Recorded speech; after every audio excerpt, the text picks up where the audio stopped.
আমি আজকে আপনাদের সাথে কোরআনে কিভাবে রমজান নিয়ে আলোচনা করেছে তা আলোকপাত করতে চাই। কিছু বিষয় আমাদের সকলেরই জানা উচিত। আল্লাহ রমজান সম্পর্কে কোরআনে শুধুমাত্র একবার বলেছেন। আল্লাহ তাকওয়ার ব্যাপারে অনেকবার বলেছেন, আখিরাতের ব্যাপারে অনেকবার বলেছেন, বিভিন্ন নবীদের সম্পর্কে অনেকবার বলেছেন, আল্লাহ বিভিন্ন বিধিবিধান সম্পর্কে অনেকবার বলেছেন। কিন্তু যখন রমজানের কথা আসছে শুধু এক জায়গায় বলা হয়েছে, এর কোনো পুনরাবৃত্তি হয়নি, আর কোনো জায়গায় বলা হয়নি, শুধু বলা হয়েছে সূরা বাকারাতে। কিন্তু বাকারার কোন জায়গায় এটি বলা হয়েছে সেটি জানাটা খুব গুরুত্বপূর্ণ। আপনারা জানেন সূরা বাকারার প্রথম অংশে আল্লাহ সেই কারণগুলো বলেছেন যে কারণে বনী ইসরাইল আল্লাহর অনুগ্রহ থেকে বঞ্চিত হয়েছে, তাদের ভুলগুলো। আল্লাহ এগুলোর পুরো তালিকা দিয়েছেন সূরা বাকারাতে। সেই তালিকার শেষে গিয়ে আল্লাহ ইব্রাহিম আলাইসাল্লাম সম্পর্কে বলেছেন। কেন? কারণ ইব্রাহিম আলাইসাল্লাম হচ্ছেন আরব এবং ইয়াহুদিদের মাঝে যোগসূত্র। কেন তিনি এই দুটোর মাঝখানে সেতু? কারণ আরবরা হচ্ছে ইসমাইল আলাইসাল্লামের সন্তান, আর ইহুদিরা হচ্ছে ইসাক আলাইসাল্লামের সন্তান। তাদের মাঝের একমাত্র লিঙ্কটা হচ্ছে তাদের পূর্বপুরুষ ইব্রাহিম আলাইসাল্লাম। তাদেরকে ইব্রাহিম আলাইসাল্লামের কথা স্মরণ করিয়ে দেওয়া হচ্ছে, কারণ তারা বলেছে যে তারা শুধু এমন কোনো নবীকেই মেনে নিবে যার পূর্বপুরুষ তাদেরও পূর্বপুরুষ, এবং তাদের পূর্বপুরুষ বলতে তারা শুধুমাত্র ইসহাক আলাইসাল্লামকে বোঝাচ্ছে। আর আল্লাহ তাদেরকে মনে করিয়ে দিচ্ছেন যে কেন তোমরা ইসহাক আলাইসাল্লামের সন্তানদের প্রতি এত পক্ষপাত দেখাচ্ছ, আর কেন ইব্রাহিম আলাইসাল্লামের সন্তানদের তোমরা গুরুত্বই দিচ্ছ না। কারণ ইব্রাহিম আলাইসাল্লাম ইসমাইল আলাইসাল্লামেরও বাবা, আর সেই বংশ ধরে আসছেন মুহাম্মদ রাসূলুল্লাহ সাল্লাল্লাহু আলাইহি সাল্লাম। অর্থাৎ মূল ধারণাটি হচ্ছে আল্লাহর নির্বাচিত উম্মাহ হচ্ছেন ইব্রাহিম আলাইসাল্লামের সন্তানেরা, এবং সেই সূত্র ধরেই প্রথমে তারা ছিল ইসহাক আলাইসাল্লামের সন্তান, আর পরে তারা হলো ইসমাইল আলাইসাল্লামের সন্তানেরা। কিন্তু দিন শেষে তারা সবাইকে ইব্রাহিম আলাইসাল্লামের সন্তান, অর্থাৎ ওখানে কোনো পরিবর্তন হয়নি। এটা আসলে কোনো পরিবর্তনই নয়। তাই কেন তাদেরকে আর রিসালা দেয়া হবে না সেই কারণগুলো বলার পর তাদের কাছে ইব্রাহিম আলাইসাল্লামের উল্লেখ করা হচ্ছে। ইব্রাহিম আলাইসাল্লাম এবং ওনার সম্পর্কে যেই ঘটনাটি বলা হচ্ছে, وَإِذْ يَرْفَعُ إِبْرَاهِيمُ الْقَوَاعِدَ مِنَ الْبَيْتِ وَإِسْمَاعِيلُ رَبَّنَا تَقَبَّلْ مِنَّا إِنَّكَ أَنْتَ السَّمِيعُ الْعَلِيمُ। ইব্রাহিম আলাইহিস সালাম কাবা ঘরের ভিত্তি স্থাপন করলেন। সূরা বাকারার প্রথম অর্ধাংশে শেষে এসে এই সম্পর্কে একটু আভাস দিচ্ছেন। কেন এটি এত গুরুত্বপূর্ণ? এখানে আল্লাহ কাবা সম্পর্কে একটু আভাস দিচ্ছেন। এটা তৈরি হবার ইতিহাস। ইব্রাহিম আলাইহিস সালাম কাবা ঘরের ভিত্তি স্থাপন করলেন। এর কয়েক আয়াত পরে কি হয়েছে জানেন?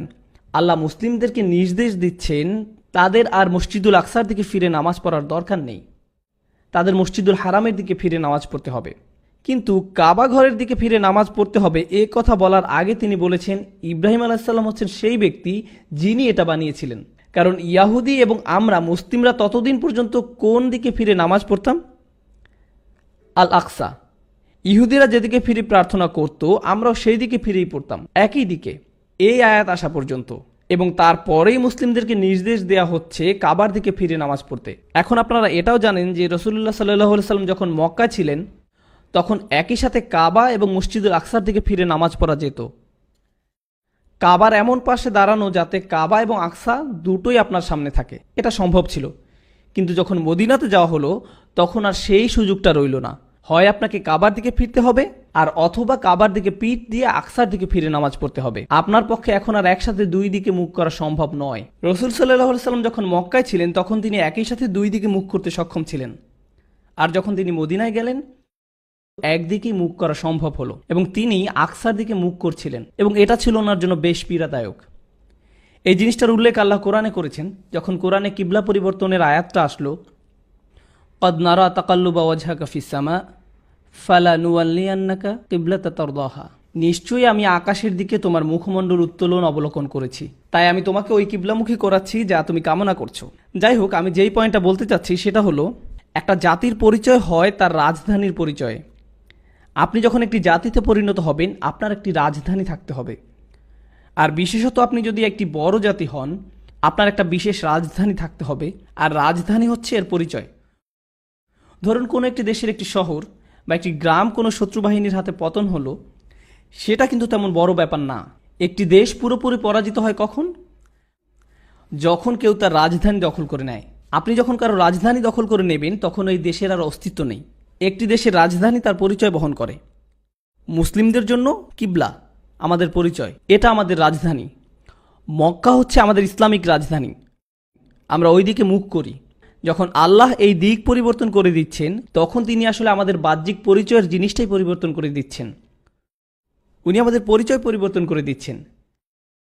এখন মজার ব্যাপার হচ্ছে, আল্লাহ চাইলেন ইহুদি এবং মুসলিমদেরকে দুই জাতিতে আলাদা করতে, তাই উনি এর রাজধানী পরিবর্তন করে দিলেন। যেই মাত্র উনি আমাদের রাজধানী পরিবর্তন করলেন, আল্লাহ বললেন, ওয়াকাযালিকা জাআলনা উম্মাতান ওয়াসাতান, এইভাবে আমি তোমাদেরকে মধ্যম জাতিতে পরিণত করলাম।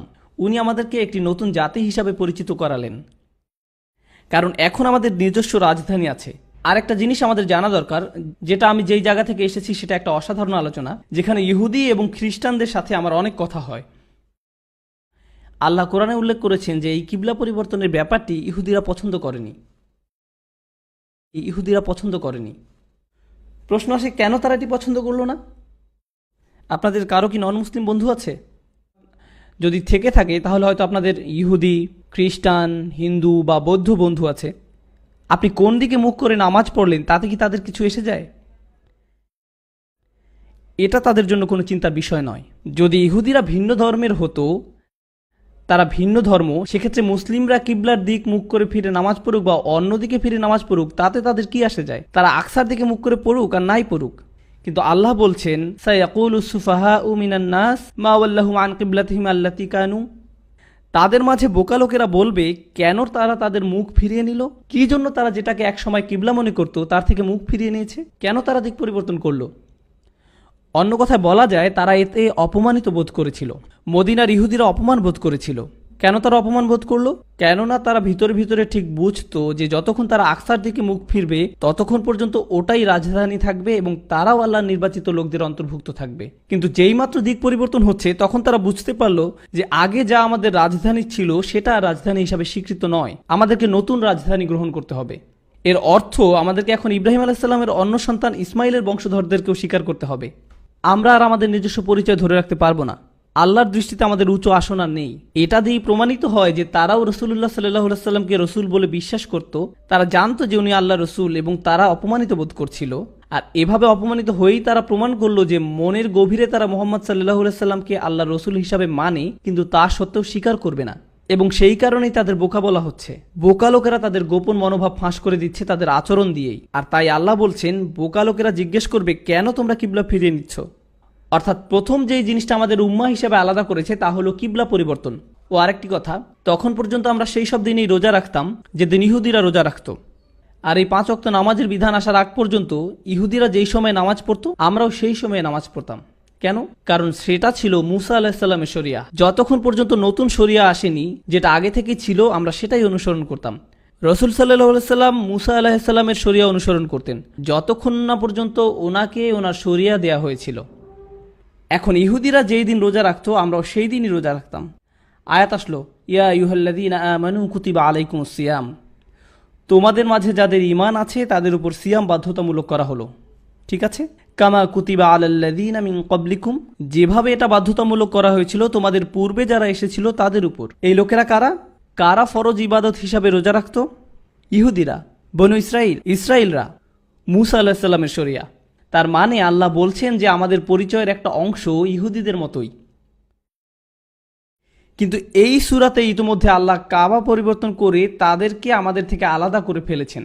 উনি আলাদা করেছেন। এখন উনিই বলছেন আমাদের মাঝে সাধারণ একটা যোগসূত্র আছে, রোজা রাখা। আমাদের আর তাদের মাঝে রোজা করাটা সাধারণ ব্যাপার, লাআল্লাকুম তাত্তাকুন, যেন তোমরা তাকওয়া অর্জন করতে পারো। মজার ব্যাপার হলো, সূরা বাকারারই প্রথম অংশে আল্লাহ কাদের কথা বলেছেন? যদি আপনারা মনোযোগ দিয়ে থাকেন, কাদের সম্পর্কে? ইহুদি। আর পুরো সময় আল্লাহ তাদের বিরুদ্ধে এই অভিযোগই করেছেন যে কেন তাদের তাকওয়া নেই। পুরো সময়টাতেই তাদের সমস্যা ছিল যে তাদের তাকওয়া ছিল না। আর এখন আল্লাহ বলছেন আমরা তাকওয়া অর্জন করতে পারি। আর এখন আল্লাহ বলছেন তোমাদেরকেও সেই একই জিনিস দেয়া হলো তাদের মতো, যেন আমরা তাকওয়া অর্জন করতে পারি। তো প্রথমে যে আলোচনাটা আমি আপনাদের সাথে করতে চাচ্ছিলাম তা হলো, রোজা হচ্ছে এমন একটা জিনিস যা পূর্ববর্তী জাতিরও ছিল, আমাদেরও আছে। কিন্তু প্রশ্ন হলো, কেন আমরাও রোজা রাখি? যেন তাকওয়া অর্জন করতে পারি। তাকওয়াকে বেশিরভাগ সময়ই অনুবাদ করা হয় আল্লাহ ভীতি হিসাবে। তাকওয়া শব্দটি এসেছে উকওয়া থেকে, যার অর্থ হলো সুরক্ষা। সেটা কি? তাকওয়া অনেকটা ইত্তিকার সাথে সমতুল্য, যার মানে সুরক্ষা চাওয়া। যাতে নিজেকে সুরক্ষিত করা যায়। এই কারণেই কিয়ামতের দিন, শেষ বিচারের দিনে সবাই নিজেকে সুরক্ষিত করতে চাইবে। আল্লাহ বলছেন, ফাকাইফা তাত্তাকুনা ইন কাফারতুম ইয়াউমা ইয়াজআলুল উইলদানা শিবা। অতএব তোমরা কি রূপে আত্মরক্ষা করবে যদি তোমরা সেই দিনকে অস্বীকার করো, যেদিন বালককে করে দিবে বৃদ্ধ। তাই আল্লাহ তাত্তাকুন শব্দটি ব্যবহার করেছেন যাতে আমরা নিজেকে সুরক্ষিত করতে পারি সেটা বোঝাতে। এটা হচ্ছে তাকওয়ার আসল অর্থ। আল্লাহ বলছেন, আল্লাহ তোমাদেরকে রোজার বিধান দিচ্ছেন যাতে তোমরা নিজেকে বাঁচাতে পারো। মানে কি এটার? চলুন বোঝার চেষ্টা করি এটার মানে কি। আমাদের মানুষদের নির্দিষ্ট কিছু প্রশিক্ষণ আছে। আপনি যদি কোনো কিছুতে ভালো করতে চান তাহলে আপনাকে সেই প্রশিক্ষণের মাঝে দিয়ে যেতে হবে। বিশেষত শারীরিক প্রশিক্ষণ। যেমন ধরুন কেউ সৈনিক হতে চান বা তারা পুলিশ অফিসার হতে চায়, তখন তাদের কিছু প্রশিক্ষণের মধ্য দিয়ে যেতে হয়। আর তাদের শরীরের সাথে তা অভ্যস্ত হতে শুরু করে। যেমন প্রথম দিকে খুব কঠিন থাকে ব্যাপারটা, আস্তে আস্তে সেটা তাদের জন্য সহজ হয়ে যায়। এই যে প্রশিক্ষণের ধারণাটি, যেটা আপনাকে শেখায় কিভাবে কঠিন পরিস্থিতিতে টিকে থাকতে হবে। ও আরেকটি কথা, এই প্রশিক্ষণকালীন সময়ের অনুশীলনগুলো তুলনামূলক সোজা।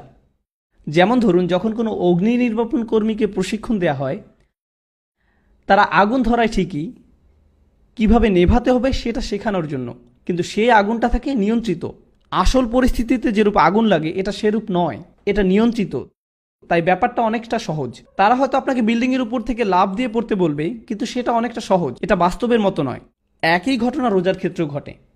রোজা রাখা অবস্থায় আপনি প্রতিনিয়ত কিছু অনুভব করেন, তাই না? বিশেষত কাতারে কিংবা এরকম মরু অঞ্চলে আপনি প্রতিনিয়ত তৃষ্ণা অনুভব করেন, আপনি প্রতিনিয়ত ক্ষুধা অনুভব করেন। এমন একটি মিনিট যায় না যখন আপনি এরকম অনুভব করেন না। আপনার গলা আপনার সাথে যুদ্ধ শুরু করে,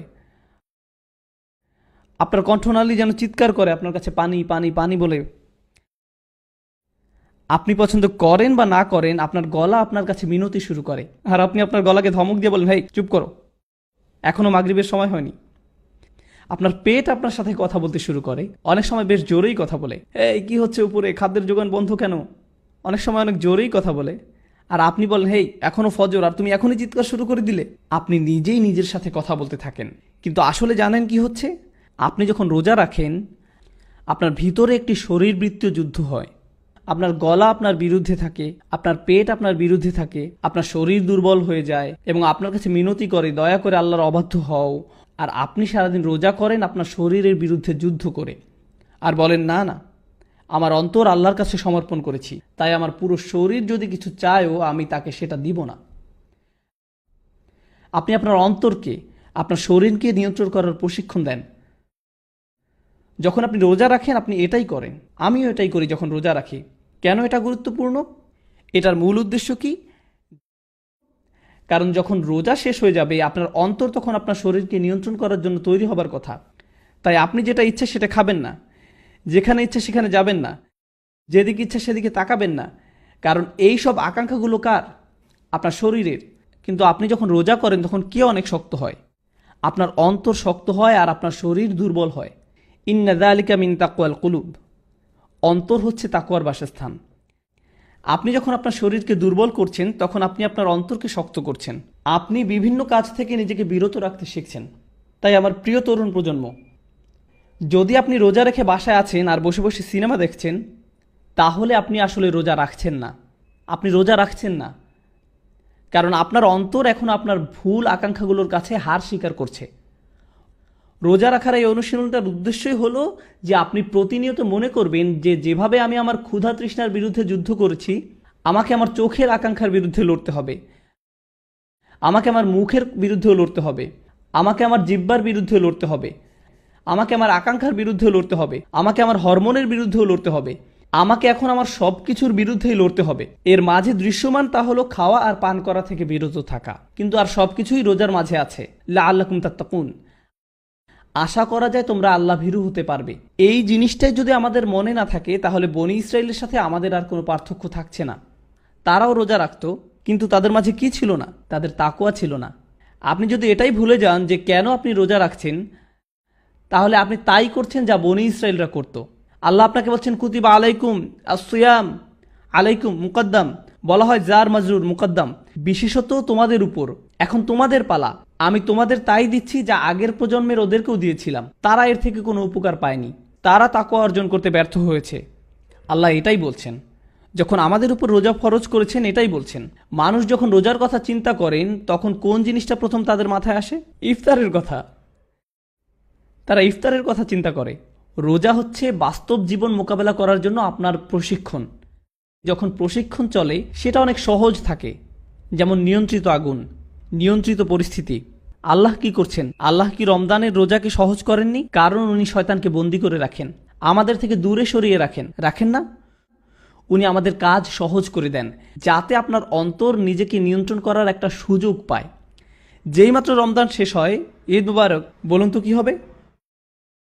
শয়তান মুক্ত। আর আসল যুদ্ধ শুরু হয় তখন। এতদিন ধরে যে প্রশিক্ষণ নিলেন সেটা এখন কাজে দিবে। কিন্তু যদি আপনি নিজেকে ঠিকমতো প্রশিক্ষিত না করেন, দেখো, এখন শুধু তরুণ প্রজন্মকে সাহায্য করার জন্য বলছি। কেউ যখন আর্মিতে যোগ দিতে চায় তাকে শারীরিক প্রশিক্ষণের মধ্য দিয়ে যেতে হয়। তারা তাকে কোনো দেয়ালের উপর দিয়ে লাফ দিতে বলে অথবা দেয়াল বেয়ে উঠে অন্যদিকে যেতে বলে। এখন ধরুন দুইজন লোক মিলিটারিতে যোগ দেবার পর প্রশিক্ষণ নিচ্ছে। একজন দেয়ালের উপর দিয়ে লাফিয়ে গেল, আর একজন পাশ দিয়ে হেঁটে ওই পাশে গেল। ধরা যাক এই কাজ তাদেরকে 10 বার করতে হবে। একজন 10 বার লাফিয়ে গেল, অন্যজন 10 বারই অন্য পাশ দিয়ে ঘুরে গেল। এখন তারা যখন আসল রণক্ষেত্রে যাবে এবং তাদের একটি দেয়াল ডিঙাতে হবে, কে যেতে পারবে আর কে পারবে না, বোঝা গেল? তার দুজনই বলতে পারে যে আমি তো আমার কাজ শেষ করেছি। সবাই তাই চায় ফিনিশ লাইনে পৌঁছাতে। আপনিও রোজা রাখবেন, আপনার ভাইও রোজা রাখবে, কিন্তু আপনাদের দুজনের রোজা সমান হবে না, এক হবে না। যে ছেলেটি সত্যিই নিজেকে প্রশিক্ষিত করেছিল আর যে তা করেনি, তারা কি একই ফল পাবে? এখন চলুন সামনে আগাই। আল্লাহ বলছেন আইয়ামাম মাদুদাত। আইয়ামাম মাদুদাত তার মানে অল্প কিছুদিন। জানেন এর মানে কি? যে আয়াতটি সম্পর্কে আলোচনা করলাম সেটা রমজানের আয়াত নয়, এখনো রমজানের কথা আসেনি। মাদুদাত শব্দটি দিয়ে বোঝায় জাম্মুকিল্লাহ, যার মানে হলো 10-এর নিচে। এর মানে 9 বা তারও কম। এর মানে এই আয়াতটি আগেকার যে রোজা ছিল সেটার কথা বলছে। রমজানের আগের রোজা, যেটা ইহুদিরা যেই দিন করতো সেই দিনই ছিল, অথবা হয়তো মাসের মাঝখানের 3টি দিন। এক কথায় অল্প কিছুদিন। আল্লাহ বলছেন আমি তোমাদের উপর রোজা ফরজ করেছি যেমন ফরজ করেছিলাম পূর্ববর্তী নবীদের উপর, মানে একদম তাদেরই মতন। আইয়ামাম মাদুদাত ফামান কানা মিনকুম মারিদান আও আলা সাফারিন ফাইদ্দাতুম মিন আইয়ামিন উখর। তবে তোমাদের মধ্যে যে অসুস্থ হবে কিংবা সফরে থাকবে তাহলে অন্যান্য দিনে সংখ্যা পূরণ করে নেবে। ওয়া আলাল্লাযিনা ইউতিকুনাহু ফিদিয়াতু তুআমু মিসকিন। যদি তারা তা করতে না পারে কোনো গরিব লোককে খাওয়াবে। এখন আমি আপনাদেরকে মনে করিয়ে দিতে চাই, মনোযোগ দিয়ে শুনুন। রমজানের বিধান আসার পূর্বে যদি রোজা করতে অসমর্থ হতেন তাহলে 2 উপায়ে সেটা পূরণ করা যেত। আল্লাহ মুসলিমদেরকে কি বলেছেন? যে তোমরা 2টি কাজ করতে পারবে। প্রথমটি হলো, আপনি যদি রোজা রাখতে না পারেন তাহলে আপনি কি করবেন? আপনি ওইটা পূরণ করে নিতে পারবেন। আর দ্বিতীয় যে কাজটি করতে পারেন তা হলো গরিবকে খাওয়ানো। 2টা অপশন, 2 উপায়ে আপনি এটার কাফফারা আদায় করতে পারেন। কিন্তু এই 2 উপায়ে কাফফারা দেবার বিধান কি রমজানের বিধানের আগে ছিল নাকি পরে? না, এটা রমজান আসার পূর্বে ছিল। এই আয়াত রমজান সম্পর্কিত নয়। এই আয়াত হচ্ছে মুসলিমরা এখনো রমজান সম্পর্কে জানেই না। তারা শুধু জানে রোজা রাখা যায় যেভাবে ইহুদিরা রোজা রাখতো। আপনি যদি ওই কয়দিনে রোজা রাখতে না পারেন তাহলে আপনি সেটা পূরণ করে নিতে পারেন রোজা রেখে অথবা গরিব কাউকে খাইয়ে। আচ্ছা ঠিক আছে, এখন আপনি যদিও গরিব কাউকে খাইয়েও সেটার কাফফারা আদায় করতে পারেন, আবার নিজেও রাখতে পারেন। কিন্তু আপনি যদি নিজে রাখেন সেটাই আপনার জন্য ভালো। যদিও আমি 2টা পথই খোলা রেখেছি, কিন্তু তুমি নিজে করতে পারলেই সবচেয়ে ভালো। কিন্তু আপনি যদি গরিব খাইয়েও সেটা পূরণ করেন তাতে কোনো দোষ নেই। মনোযোগ দিয়ে শুনুন।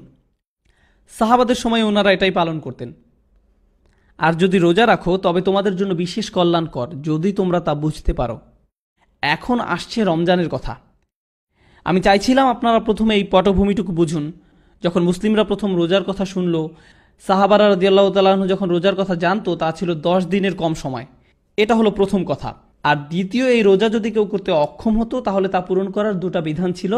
আপনি যদি পারেন তাহলে সেটা নিজেই রেখে পূরণ করুন, কিন্তু আপনার জন্য আরেকটি বিধানও রয়ে গেছে। এখন আল্লাহ বলছেন শাহরু রমাদান, রোজার মাস। পরের আয়াত, এটি হচ্ছে কোরআনে রমজানের রোজা রাখা বিষয়ক একমাত্র আয়াত, একমাত্র এটি। আল্লাযী উনজিলা ফীহিল কুরআন।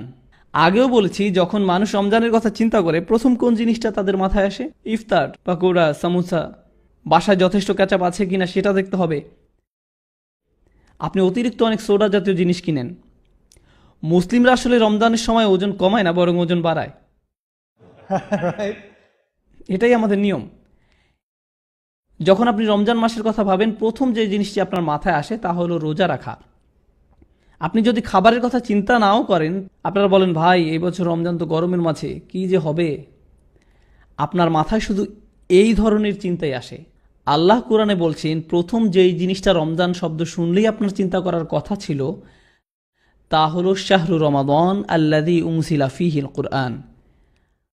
আল্লাহ এটা বলেননি যে তাতে তিনি রোজা ফরজ করেছেন, বলেছেন আল্লাযী উনজিলা ফীহিল কুরআন, সেই মাস যাতে কোরআন নাজিল করা হয়েছিল।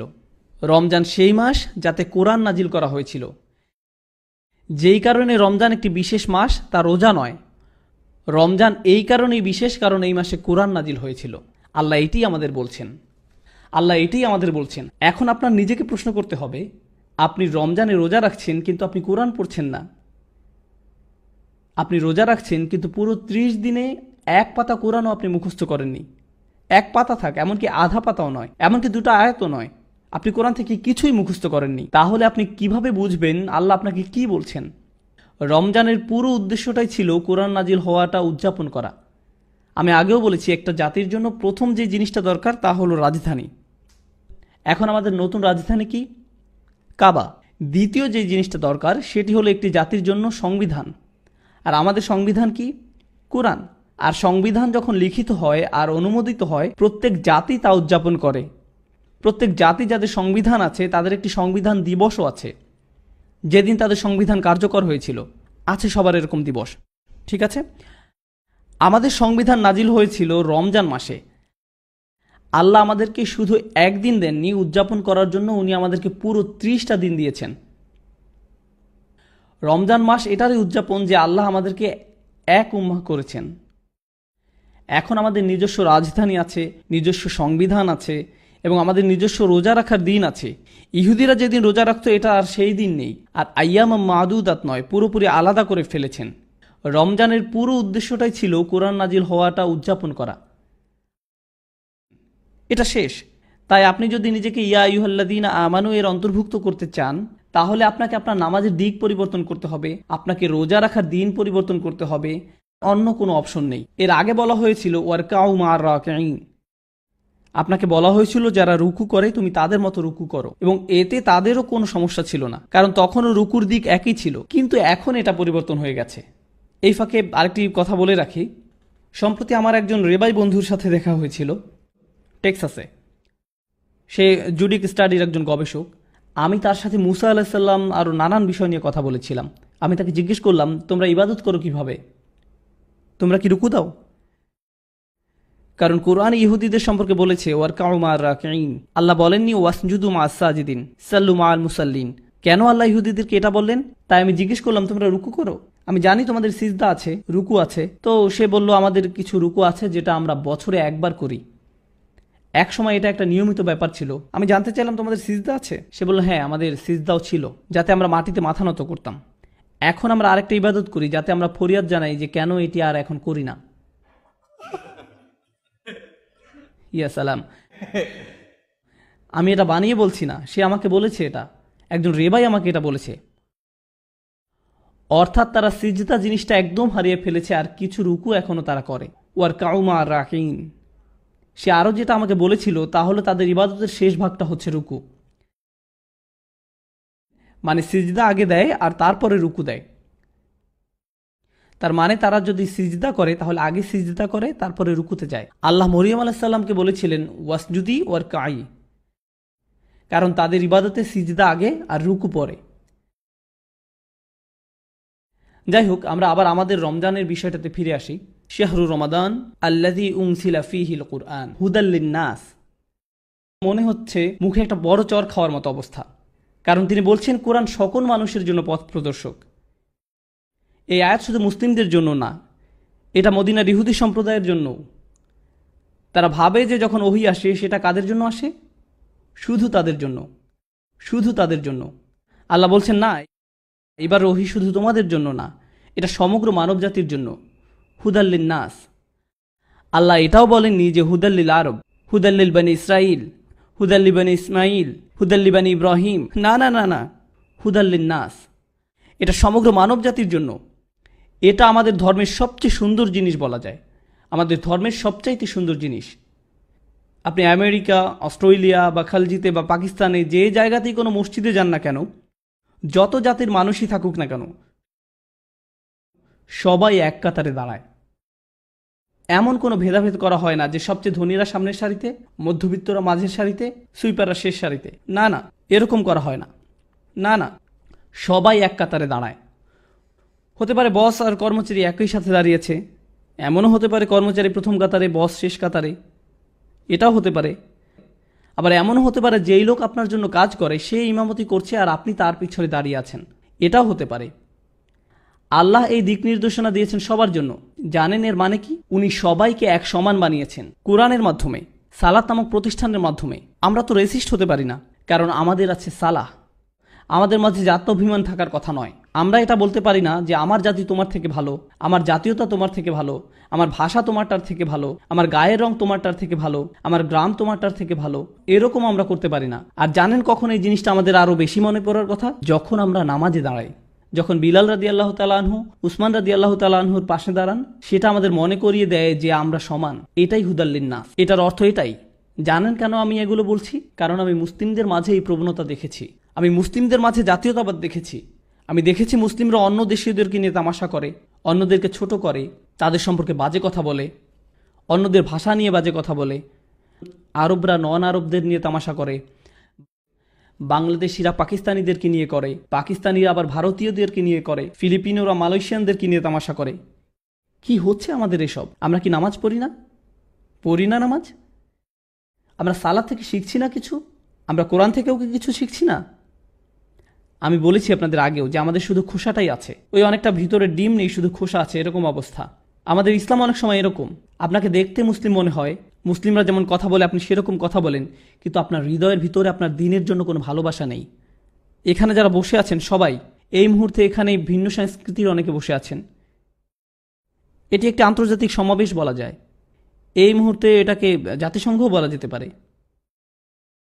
একটা কথা বলি, আমি আপনার নাম জানি না, কেউ কেউ হয়তো আমার নাম জানেন, কিন্তু আমি কারো নাম জানি না। কিন্তু জানি আমাদের মাঝে এমন একটা সম্পর্ক আছে যা রক্তের সম্পর্কের চেয়েও গাঢ়।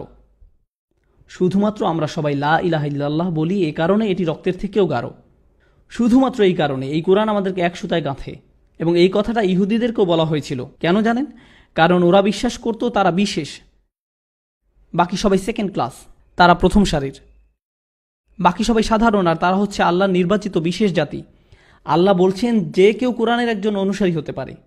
হুদাল্লিন নাস, সমগ্র মানব জাতির জন্য খোলা দাওয়াত। এর মধ্য দিয়ে সমাপ্তি ঘটে সব ধরনের বর্ণ বৈষম্য, জাতীয়তাবাদ, গোত্রবাদ, এই সব কিছু দূর করে দেয়। সুবহানাল্লাহ, কি চমৎকার একটি দিন, কি চমৎকার ব্যাপার।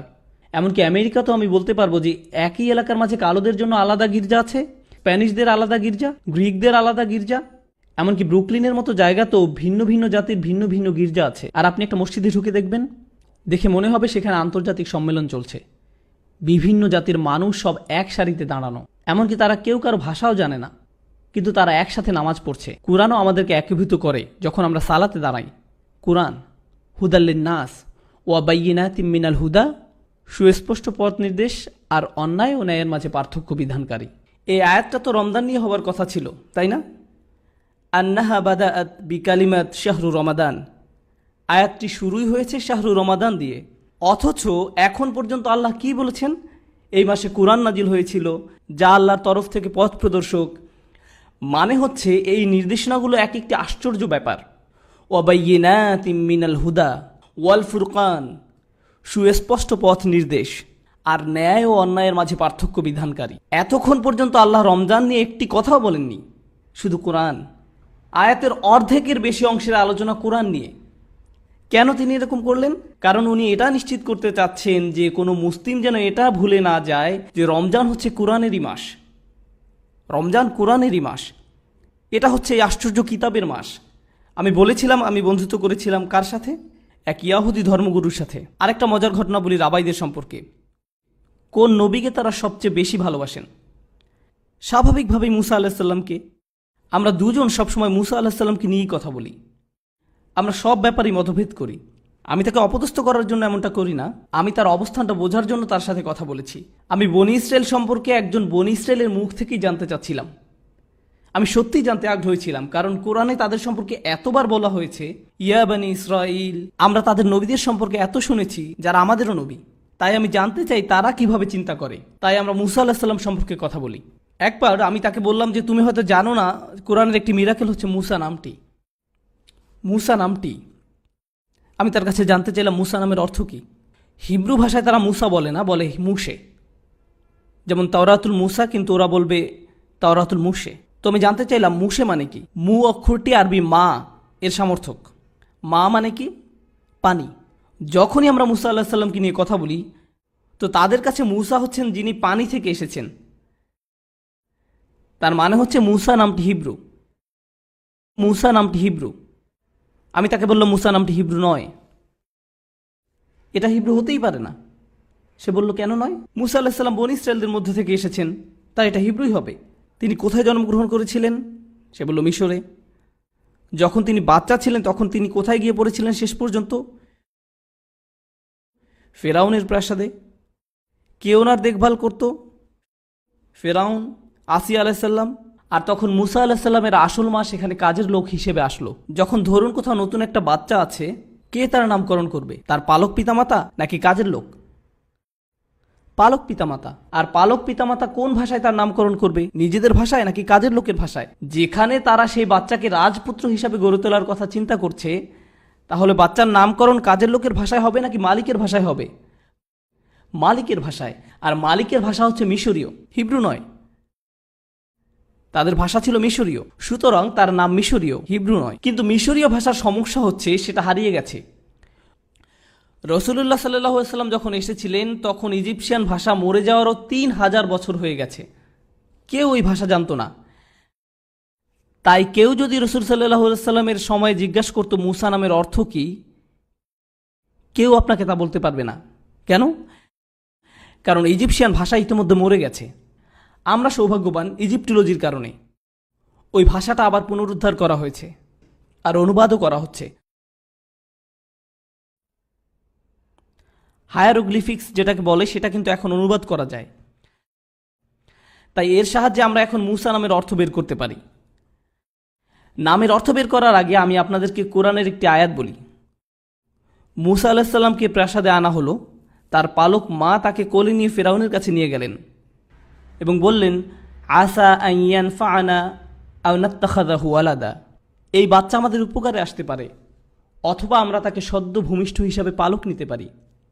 আমরা তাকে সদ্য ভূমিষ্ঠ হিসাবে দত্তক নিতে পারি।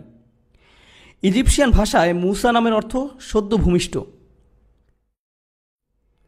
যখনই আমরা মুসা আলাইহিস সালামকে নিয়ে কথা বলি, সে ফেরাউনের কাছে আসলো আর বলল, আমরা হয়তো সদ্য ভূমিষ্ঠ হিসেবে তাকে দত্তক নিতে পারি, হয়তো আমরা তাকে মুসা হিসেবে দত্তক নিতে পারি। কুরআন মুসা আলাইহিস সালামের নাম ওয়ালাদান হিসাবে ইতিমধ্যেই অনুবাদ করে দিয়েছে। কুরআন ইজিপশিয়ান ভাষা জানতো যখন সেই ভাষা ইতিমধ্যেই মৃত। কুরআন নিখুঁতভাবে সেটা অনুবাদ করে দিয়েছে। আসিয়া রাদিয়াল্লাহু তাআলা আনহু ওনাকে মুসা নামে রেখেছিলেন। আর কুরআনে বলা হচ্ছে আমরা তাকে সদ্য ভূমিষ্ঠ হিসেবে দত্তক নিতে পারি। আও নাত্তাখিযাহু ওয়ালাদান, সুবহানাল্লাহ। আমি তাকে বললাম, আমাদের যা আছে তোমাদের তা নেই। সব ব্যাপারেই তার সাথে আমার দ্বিমত ছিল। আর এটা আমাদের পরিচয়েরই একটি অংশ যে আমরা ভিন্ন মত পোষণ করব। আমাদের কাবা, আমাদের রোজা রাখার দিন, নবী, সব কিছুতে। যাই হোক, আবার আমাদের আসল আলোচনায় ফিরে আসি। আল্লাহ এখন আমাদেরকে কত দিন দিলেন? 30 দিন। এখন আপনারা বলুন, আগে কি এর থেকে বেশি দিন ছিল নাকি কম দিন ছিল?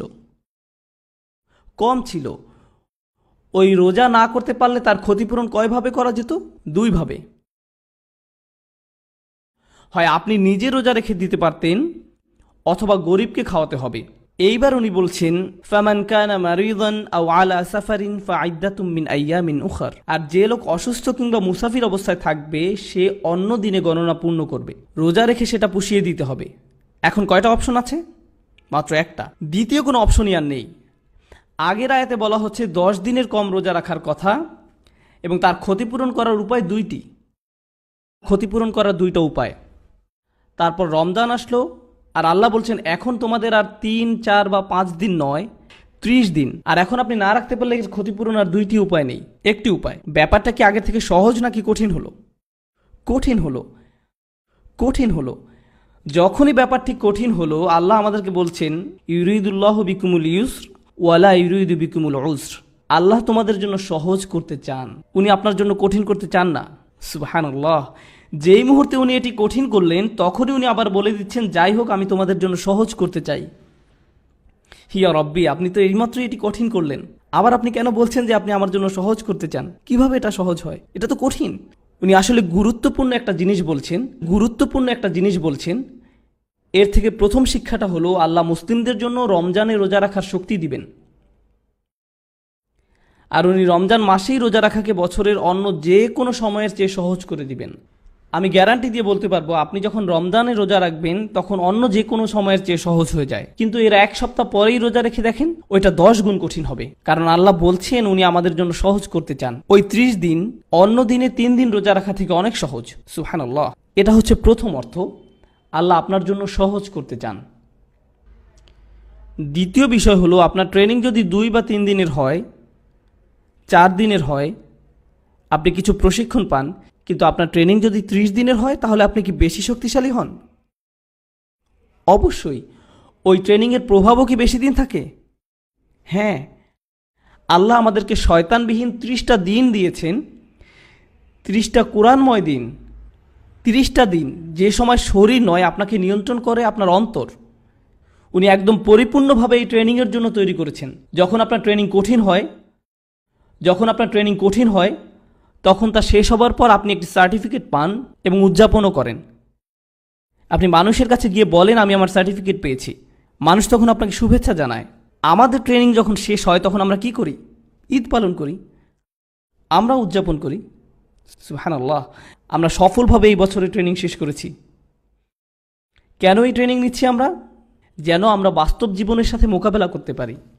রমজান শেষ হবার পর আপনি আরও শক্তিশালী হবেন, কারণ এখন আপনার অন্তরে আরও বেশি কোরআন আছে।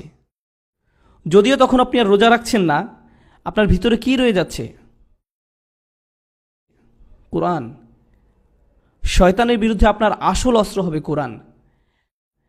তাই আমরা যখনই কোরআন পড়ি প্রথমে আল্লাহর কাছে সাহায্য চাই। ফাইদা ক্বরাআতাল কুরআন ফাস্তাঈয বিল্লাহি মিনাশ শাইতানির রাজীম। রমজান শেষ হবার পর আপনি আরও শক্তিশালী হবেন, কারণ এখন আপনার অন্তরে আরও বেশি কোরআন আছে। আমি বলছি এখানে উপস্থিত সকল ভাই বোন এবং যারা এটা শুনছেন, আপনাদের কোরআন মুখস্থ করতেই হবে রমজানের সময়। আপনি যদি অলস হয়ে থাকেন, গা ঝাড়া দিন। আপনি 2 আয়াত করলেন না, 2 পাতা করলেন, আপনি 2 আয়াত করলেন না 2 পাতা করলেন, সেটা কোনো ব্যাপার না। আপনার লক্ষ্য আস্তে আস্তে উঁচুতে নিন, উঁচু লক্ষ্য স্থির করুন। যেমন আপনি ঠিক করলেন এই মাসে পুরো 1 পারা মুখস্থ করবেন, 20 পাতা বা 10 পাতা, আমি শেষ পারার মুখস্থ করব, এরকম কিছু উঁচু লক্ষ্য স্থির করুন। যদি আপনি শেষ নাও করতে পারেন তারপরও লক্ষ্য স্থির করুন। যখন কেউ কোরআন মুখস্থ করার চেষ্টা করে, হয়তো ভাবলেন আপনি ফজরের সময় মসজিদে গেলেন, ঠিক করলেন যে এরপরে আপনি কয়েক ঘন্টা সেখানে থাকবেন, অথবা হয়তো 30 বা 40 মিনিট এবং বসে বসে কোরআন মুখস্থ করলেন। আমি নিশ্চিতভাবে বলতে পারি এই কাজটি হবে আপনার জীবনে করা সবচেয়ে আন্তরিক ইবাদতগুলোর একটি, কারণ আপনি কাউকে দেখানোর জন্য কোরআন পড়ছেন না। আপনি যখন কোরআন মুখস্থ করেন একমাত্র কে তা জানবে? আপনি নিজেই। যদি আপনার এরকম সমস্যা থাকে যে আপনি কাউকে দেখলেই বলেন হে ভাই জানেন আমি সূরা গাশিয়া জানি, যদি আপনার এই সমস্যা থাকে তাহলে আমার সাথে পরে দেখা করবেন। এছাড়া আপনি যদি কোরআন মুখস্থ করেন তাহলে সেটা কার জন্য? আপনার নিজের জন্য। আপনি এক আয়াত বারবার পড়ছেন, আবার যতবার আপনি পড়ছেন ফেরেশতারা তা লিখছেন। যখন আপনি মুখস্থ করেন তখন কি বারবার তা আপনাকে রিপিট করতে হয় না? যতবার আপনি রিপিট করবেন ফেরেশতারা আপনার নামে সেটা লিখবে প্রত্যেকবার, একবার নয় 10 বার বা 20 বার লেখা হচ্ছে। প্রত্যেক আয়াত কোরআনের বারাকাত আপনার অন্তরে প্রবেশ করছে। যখন রমজান মাস আসে আমাদের এটা করা উচিত। আর কতক্ষণ আছে? 15 মিনিট। আমার মনে হয় আমার আরও 1 ঘন্টা লাগবে। আমি কি আরও 1 ঘন্টা পেতে পারি? ঈশার নামাজ পড়ে আবার বসলাম। আচ্ছা ঠিক আছে, এখন যে অংশটা আসছে সেটা নিয়ে আমি আসলেই কথা বলতে চাই। আমি আপনাদের জন্য একটা সিন তৈরি করি। আমি নিজে ছোট একটা ইনস্টিটিউট চালাই। আমার 60 জন শিক্ষার্থী আছে। প্রতি বছর আমার 60 জন শিক্ষার্থী হয়। আমি তাদেরকে 5 ঘন্টা ধরে পড়াই প্রতিদিন। যখন আমার পড়ানো শেষ হয় আমি ক্লান্ত হয়ে যাই। তখন কোনো স্টুডেন্ট এসে ধরুন বলল, উস্তাদ আমি কি 5 মিনিট সময় পেতে পারি? আমি বললাম ঠিক আছে, দিলাম আমি তাকে 5 মিনিট। আরেকজন আসলো, সেও বলল আরও 5 মিনিট চাইলো। এভাবে আরেকজন, আরেকজন, সবাই 5 মিনিট চায়। এভাবে 60 জন স্টুডেন্ট প্রত্যেকে আসলো আর সবাই বলল আমি শুধু 5 মিনিট চাই। কত মিনিট হলো?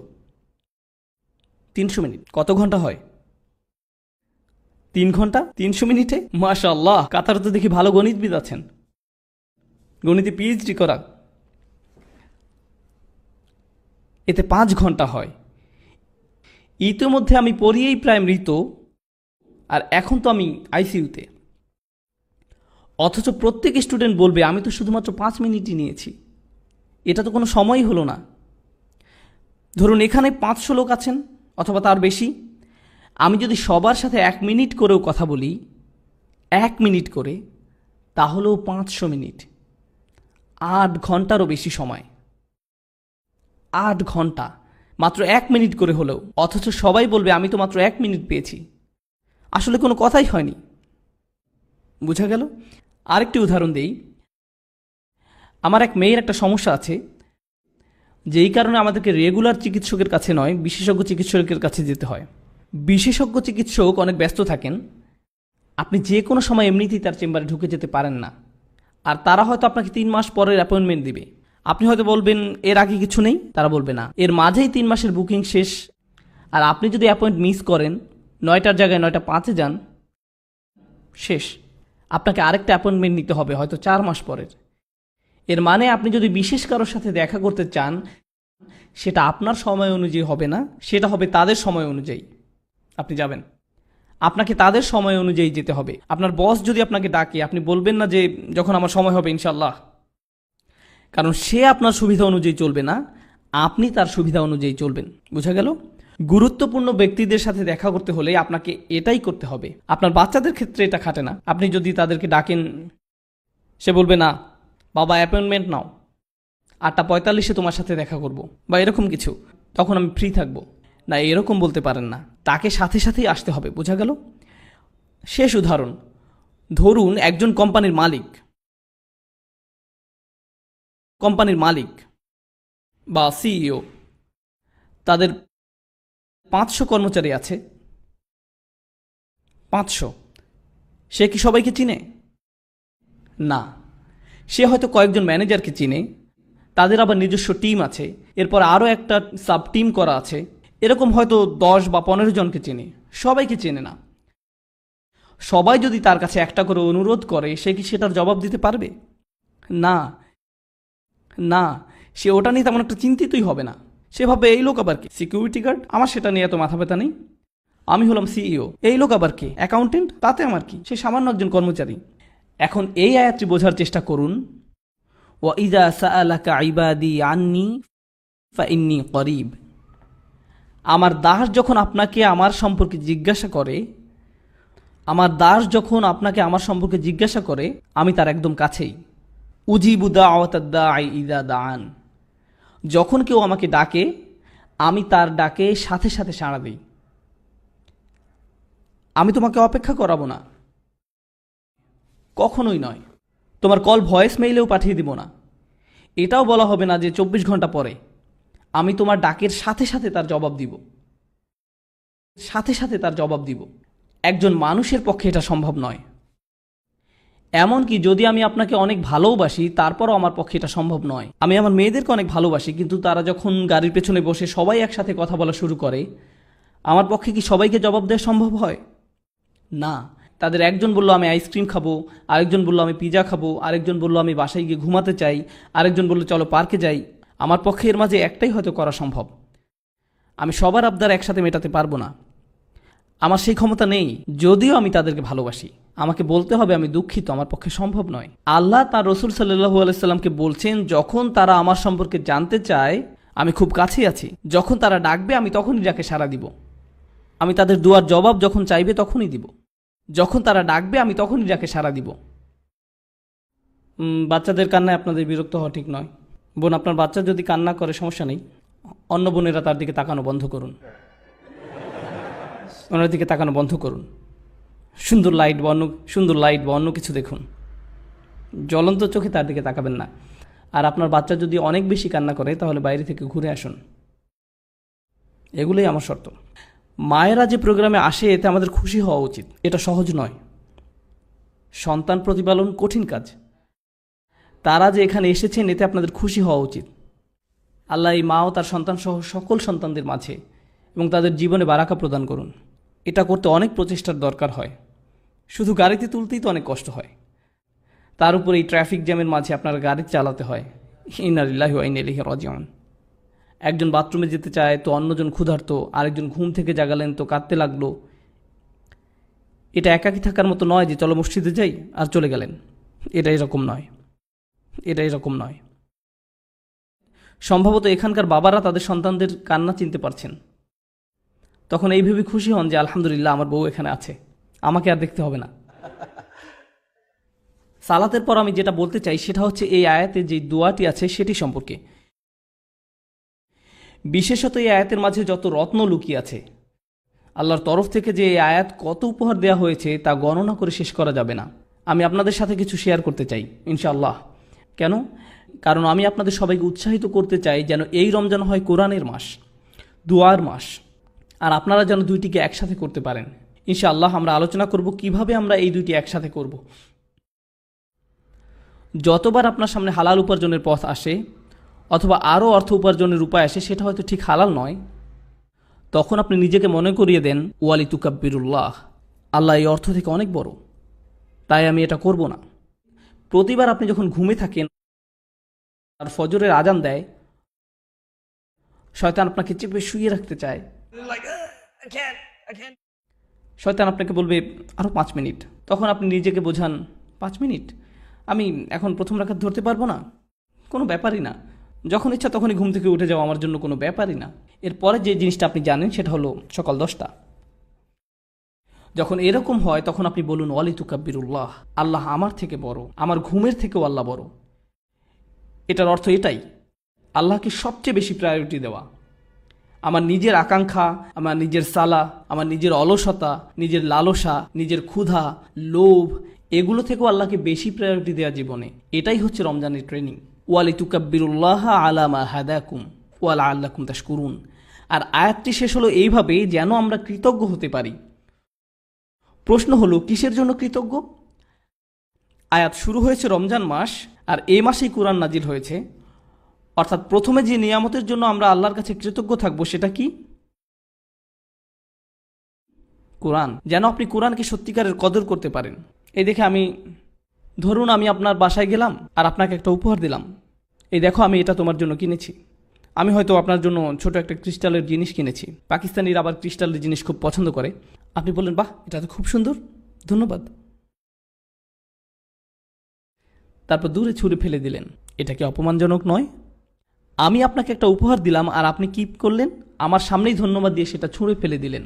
অথবা ধরুন আমি বললাম হেই, আমি তোমার জন্য একটা বই কিনেছি, মনে হয় তুমি পছন্দ করবে। আপনি এক টুকরো কাপড় নিলেন এবং সেটাকে পেঁচিয়ে একেবারে ফ্রিজের উপরে তুলে রাখলেন। আমি এইভাবে রাখার জন্য আপনাকে বইটি দেইনি। কেন দিলাম বইটি আপনাকে? যেন আপনি এটা পড়তে পারেন। আপনি এই উপহারের জন্য সন্তুষ্ট নন, বুঝলেন? আল্লাহ বলছেন যেন তোমরা কৃতজ্ঞ হতে পারো, যেন আপনি এমনভাবে কোরআন কদর করতে পারেন যেমন আপনি আগে করেননি। রমজান যখন শেষ হয়ে যাবে তখন মনে হবে আপনি কোরআনের সাথে একটা নতুন সম্পর্ক গড়লেন। আপনি এটাকে কখনোই আর সরিয়ে রাখতে পারবেন না। সব সময় মনে হবে এর থেকে আরও কিছু জানতে হবে। আল্লাহ আমাদেরকে তার সাথে যোগাযোগের একটা সরাসরি লিঙ্ক দিয়েছেন।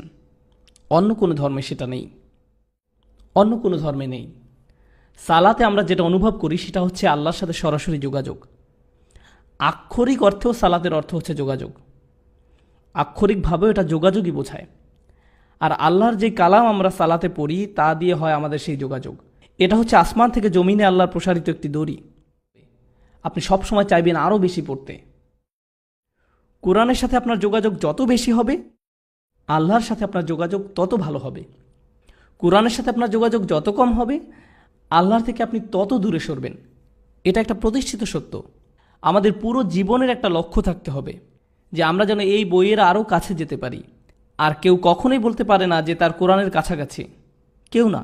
এটা এমন একটি সমুদ্র যা শেষ হবার নয়। আমি বলতে পারবো না আলহামদুলিল্লাহ এই লেকচার আপনাদের জন্য, আমার জন্য নয়। আসলে আগে আমার নিজের জন্যই, তারপরে আপনাদের জন্য বলছি আমি। কারণ আপনি যত গভীরে যাবেন যে আমি তো কিছুই জানি না, আমার আরও দরকার, আরও। এখন আসছে দুয়ার আয়াতটি। সুবহানাল্লাহ, এর প্রত্যেকটি শব্দ, প্রথমে শুরু করি ইদা দিয়ে, ওয়া ইদা সাআলাকা ইবাদি আন্নি, অর্থাৎ ইদা দিয়ে শুরু হয়েছে। ইদা অনুবাদ করা হয় যখন, আরবি এবং ইংলিশ দুইটাতেই একটা পার্থক্য আছে, যখন এবং যদির মাঝে। আমি চাই যে আপনারা যখন এবং যদির পার্থক্যটা বুঝুন। যদি এর আরবি হচ্ছে ইন।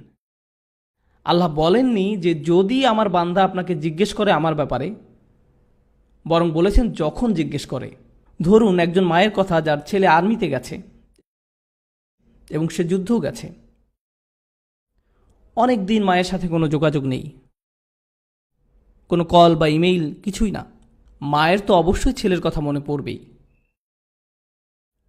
মা কি বলবে, যখন আমার ছেলে আসবে তখন আমি খুশি হব, নাকি বলবে যদি আমার ছেলে আসে আমি খুশি হব?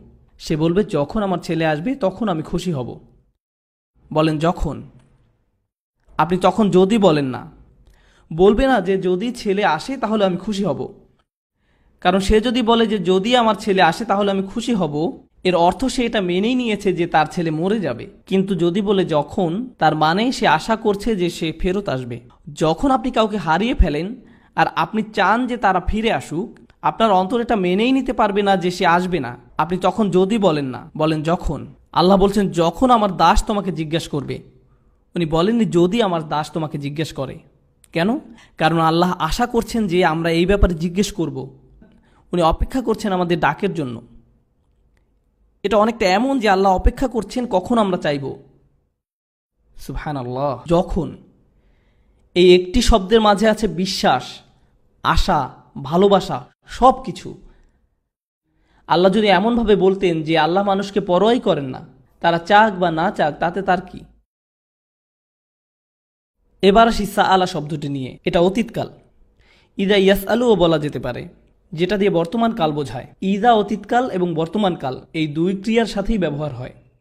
যখন বর্তমান কালের সাথে ব্যবহার হয় তার মানে বারবার বোঝায়। মানে যদি বোঝানো হতো আমার দাস যখন আমার সম্পর্কে বারবার জিজ্ঞেস করে, তখন হতো ইদা ইয়াসআলুকা।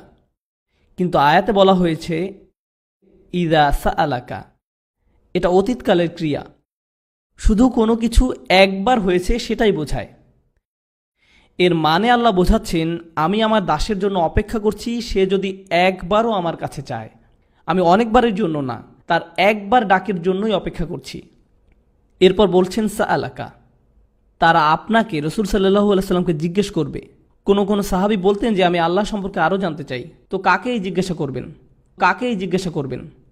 রসুল সাল্লাল্লাহু আলাইহি সাল্লামকে।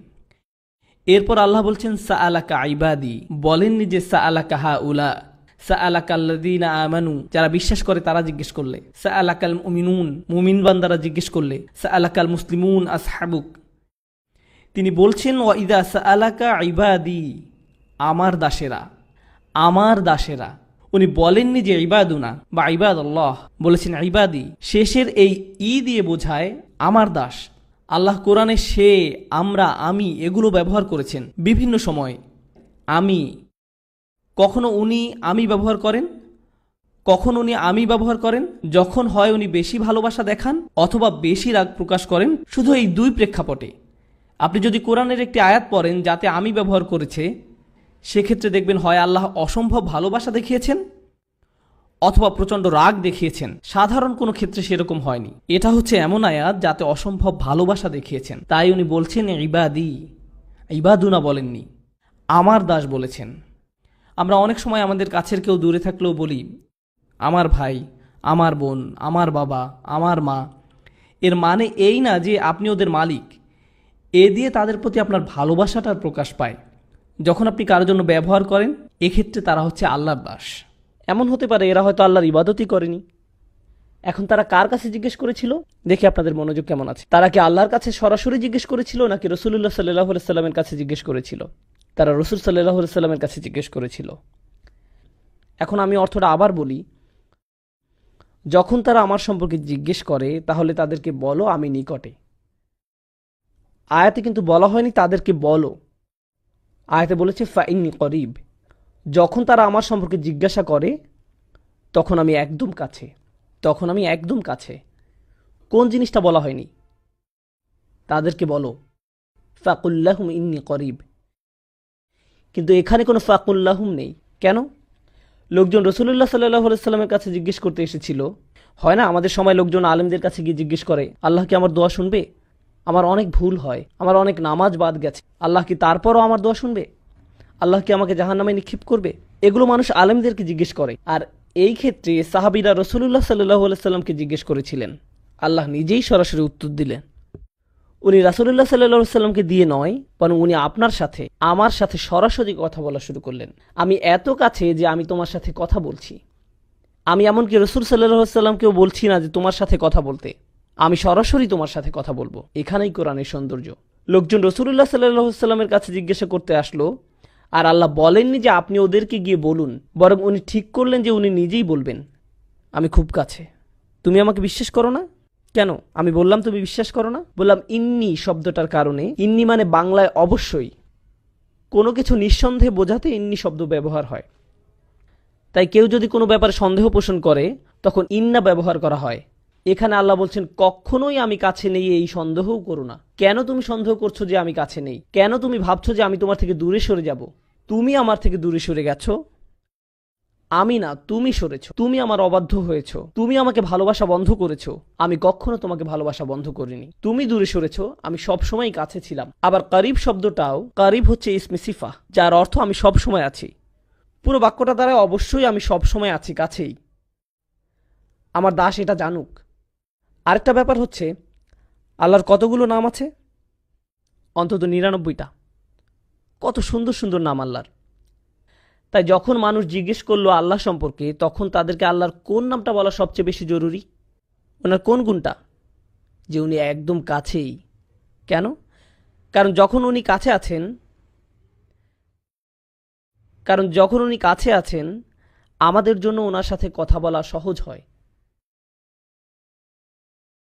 কেউ যখন দূরে থাকে তখন আমরা তার সাথে কথা বলি না, আর কেউ যখন কাছে থাকে আপনি তার সাথে কথা বলতে পারেন।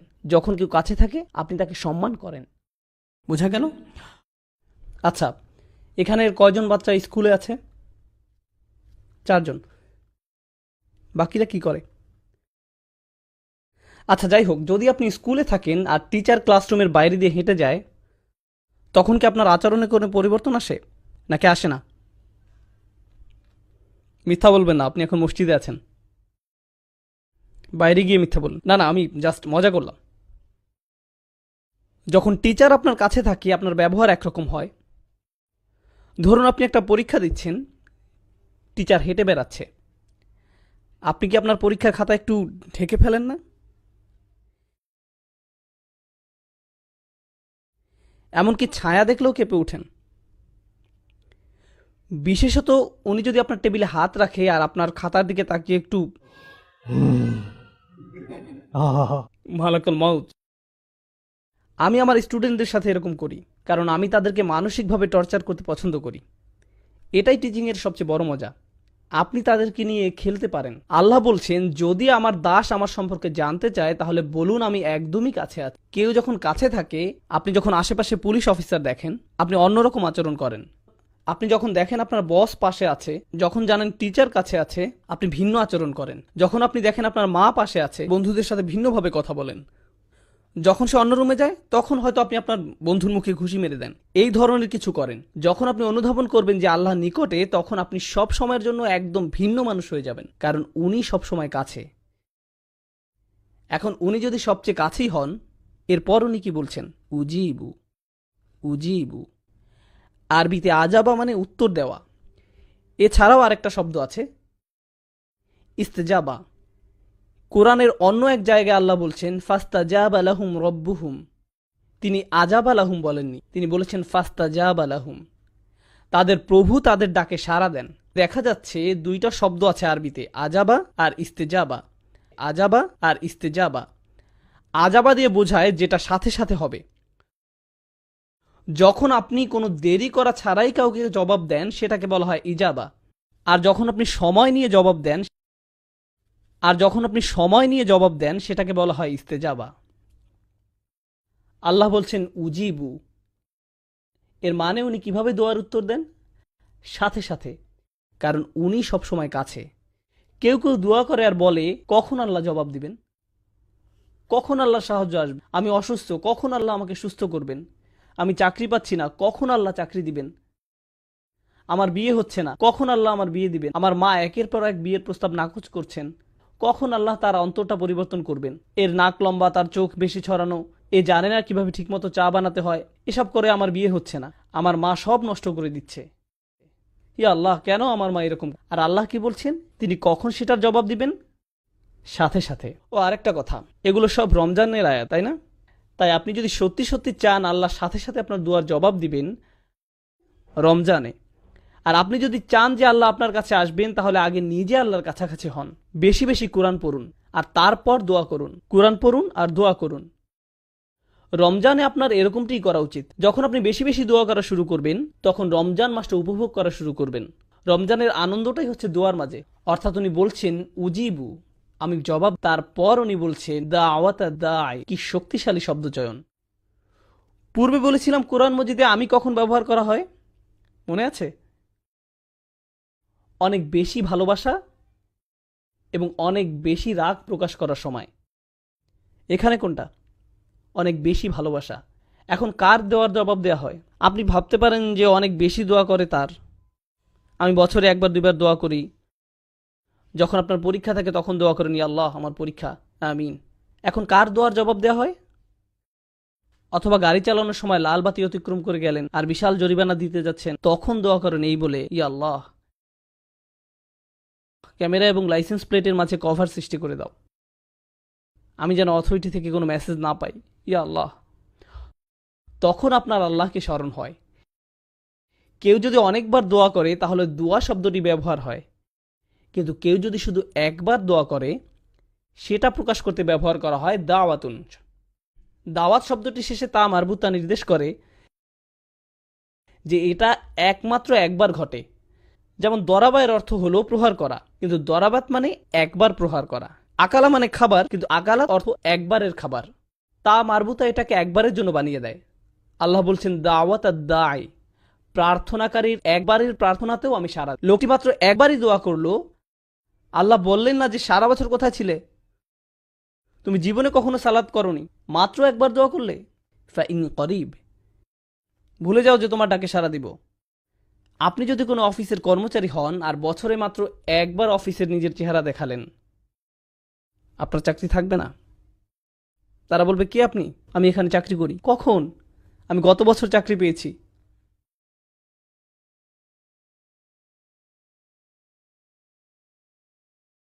বস কি বলবে? হ্যাঁ শিওর, হ্যাঁ এক্ষুনি আপনি শুরু করতে পারেন, আপনার জন্য একটা প্রমোশনের ব্যবস্থা করে দিই। না, এটা হবে না। দাওয়াত শব্দের মাধ্যমে আল্লাহ বলছেন যে জীবনে একবার দোয়া করা ব্যক্তির জন্যও তিনি সাড়া দিবেন। নিজেকে এটা বলে বোঝাবেন না যে আমার তো দাড়ি নেই, নিজেকে এটা বলে বোঝাবেন না যে আমার তো দাড়ি নেই, আল্লাহ আমার ডাকে সাড়া দিবেন না। কেবল গোফ রয়েছে, আল্লাহ আমার দোয়া কবুল করবেন না। রমজানে মুভি দেখতে পারবো না, তাই আগে থেকে 3টা মুভি দেখে ফেলেছি, এখন আমি দোয়া করব। আল্লাহ তারপরও সাড়া দিবেন আপনার ডাকে। এটা শুনে আবার কেউ মুভি দেখতে যাবেন না। কখনো মনে করবেন না যে আল্লাহ আপনার দোয়ায় সাড়া দিবেন না। এবার আপনি বলতে পারেন, আচ্ছা লোকটি একটি দোয়াই করেছে, কিন্তু হতে পারে যে সে একজন খুব ভালো মানুষ, হতে পারে যে সে একজন সালেহ, একজন মুমিন হতে পারে, তার অনেক তাকওয়া আছে, কিংবা তার ইলম বেশি। এও হতে পারে যে সে তওবা করেছে। উজিবুদ্দাওয়াত আদ-দাঈ, আমি তার আহ্বানে সাড়া দেই যে তওবা করে। আল্লাহ তা বলেননি, তিনি বলেছেন আমি সেই মানুষটিকে সাড়া দেই, দাওয়া তার একটি দোয়াতেই সাড়া দেই। আর দা, যে ডেকেছে। এই মানুষটির উদাহরণ কিরূপ? সে কি করেছে? সে ডেকেছে। অন্য কথায় আল্লাহ কি তার কাছ থেকে অন্য কোনো গুণ আশা করেছেন? তিনি কি বলেছেন দাওয়াতুল মুসাল্লি, দাওয়াতুল মুত্তাকি, দাওয়াতুল মুমিন? না, তিনি বলেননি যে আপনার তাকওয়া থাকতে হবে, আপনার ঈমান থাকতে হবে, বলেননি আপনার ইলম থাকতে হবে। এই দোয়ায় বলেননি। কেন? কারণ আল্লাহ এখানে সেই সব মানুষের সাথে কথা বলছেন যারা আল্লাহর থেকে বহু দূরে চলে গেছে, এবং তিনি প্রথমেই তাদের বলছেন যে দেখো আমি কাছেই আছি। এরপর তিনি তাদের বলেন, দেখো আমি জানি এই একটি দোয়া ছাড়া তোমাদের কাছে এই মুহূর্তে আর কিছুই নেই। ঠিক আছে, দাও আমাকে এই একটি দোয়াই দাও।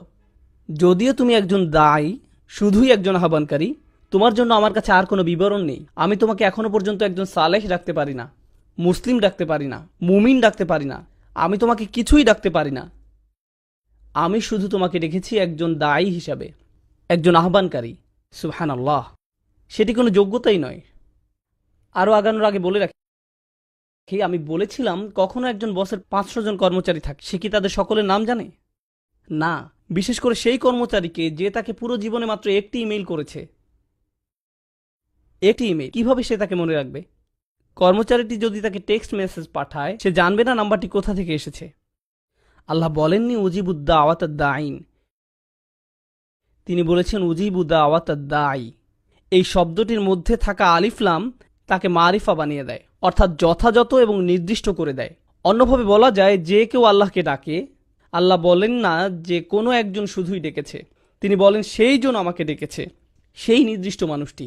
আপনি আল্লাহর কাছে নির্দিষ্ট, তিনি আপনাকে বিশেষভাবে ব্যক্তিগতভাবে চিনেন। কোনো ডাক্তার আপনার নাম মনে রাখতে পারবে না যদি তাকে দিনে 100টা রুগী দেখতে হয়। সে এভাবে বলে চেষ্টা করবে, মুহাম্মদ কেমন আছো, চলে এসো। সবাই মুহাম্মদ, অন্তত সম্ভাবনা তো আছে। সে আপনাকে নামে চিনতে পারবে না। আপনি জানেন আমি মানুষের সাথে মিশি, আল্লাহ আমি তাদের সাথে মিশি। তখন আমি বলটা মরেছিলাম, একজন বয়স্ক ব্যক্তি আমার কাছে এলেন, বললেন, বেটা কেমন আছো? আমার মনে পড়ে তুমি খুব ছোট ছিলে, তখন মসজিদের ভিতর ছোটাছুটি করতে। আমি তখন মনে মনে ভাবছি, হায় আমি তো টেক্সাসে থেকে। কিন্তু মুখে বললাম, জি আমার মনে আছে। আমি কথা চালিয়ে গেলাম। আল্লাহ আজ্জা ওয়া জাল্লা নির্দিষ্ট রূপ পর্যন্ত চিনেন। আপনি হয়তো বলবেন, কোম্পানির সিইও কিভাবে আমার নাম জানবে? আমি তো শুধুই একজন নিরাপত্তা কর্মী। তার অবস্থান কত উঁচুতে আর আমি কত নিচু পর্যায়ে। কিভাবে একজন প্রেসিডেন্ট তার দেশের একজন অধিবাসীকে চিনবে? কিভাবে এটি সম্ভব? আপনারা সবাই যদি আমার কাছে এসে নিজেদের নাম বলেন, আমার কি মনে থাকবে? আমি জানি না, সত্যি আমি জানি না। কারো কাছে যদি আমার ফোন নাম্বার থাকে, প্লিজ কেউ ফোন নাম্বার নেবেন না, কিন্তু যদি থেকে থাকে, যদি আমাকে একটা SMS পাঠান আর আমার কাছে নাম্বারটি সেভ করা নেই, আমি কি জানবো এটা কে পাঠিয়েছে? আমি জানবো না কে পাঠিয়েছে। যখন আপনি আল্লাহকে ডাকেন, আল্লাহ বিশেষভাবে আপনাকে জানেন এবং তিনি তৎক্ষণাৎ আপনাকে সাড়া দিতে চান। তিনি আপনার সাথে তখনই নতুন সম্পর্ক শুরু করতে চান। গতকাল যা হয়েছে তা হয়ে গেছে, আজ থেকে শুরু করুন। আপনি আজই মুসলিম হয়ে উঠুন, আজ থেকেই আল্লাহকে ডাকতে থাকুন। উজিবু দাওয়াতাদ দাঈ। এবার যে প্রশ্নটি আপনাদের আগে করেছিলাম, যে সমস্যাটি আপনাদের দিয়েছিলাম, সেটা ছিল যে ধরুন আপনি একজন গুরুত্বপূর্ণ মানুষের সাথে দেখা করতে চান, সেটি কার শিডিউল হবে, আপনার নাকি গুরুত্বপূর্ণ ব্যক্তির? গুরুত্বপূর্ণ ব্যক্তিটির। শিক্ষামন্ত্রীর সাথে দেখা করতে চাইলে আপনি তার মন্ত্রণালয়ে হেঁটে গিয়ে তাকে বলবেন না যে হেই চলুন আপনার সাথে আমার 1 মিনিট কথা আছে। আমি ডিসিতে গিয়ে বলবো না যে ওবামার সাথে আমার পিৎজার স্লাইস খাওয়া প্রয়োজন। আপনি এমনি এমনি প্রেসিডেন্টের কাছে যেতে পারবেন না। আপনি যদি একজন কর্মচারী হন, যেমন কেউ যদি আগে মাইক্রোসফটে কাজ করত যখন বিল গেটস ছিল, আপনি বলবেন, হেই বিল আমার সাথে পিৎজা খাবে? আপনি সেটা করবেন না, আপনার জন্য তার সময় নেই। আল্লাহকে ডাকার ভালো সময় কোনটি? মানুষ বলে কোন সময়টি আল্লাহর কাছে দোয়া করার জন্য উত্তম, মানুষ তাই বলে। আর অবশ্যই আমরা রমজান নিয়ে কথা বলছি। তিনি কি বলেন এই ব্যাপারে? তিনি বলেন উজিবু দাওয়াতা দাঈ ইজা, যে কোনো সময়, যে কোনো সময়, দাআনি যখনই সে ডেকেছে, যখনই তুমি আমাকে ডাকবে তখনই আমি তোমাকে সাড়া দিব। সকালে ডাকো আমি সাড়া দিব, বিকেলে ডাকো আমি সাড়া দিব, ঘুমোতে যাওয়ার আগে ডাকো আমি সাড়া দিব।